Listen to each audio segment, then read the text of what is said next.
তখন হেমন্তের মাঠ, ধান উঠে গেছে, কিছুটা অবশিষ্ট আছে। মাটি আজ প্রায় খোলা আর নিঃশব্দ।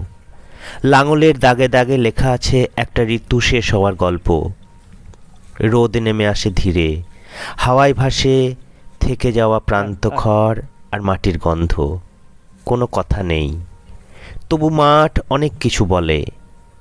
নীরবতার ভিতর লুকিয়ে থাকে পরিশ্রমের ইতিহাস। বকেরা চড়ে বেড়ায় নিশ্চিন্তে। এই সময়টুকু তাদের। থেমে থাকা মাঠ, কিন্তু থেমে থাকা জীবন নয়। একটা ফসল শেষ মানে শেষ নয়। মাটির ভিতর জমে উঠেছে আর একটা সকালের আশা।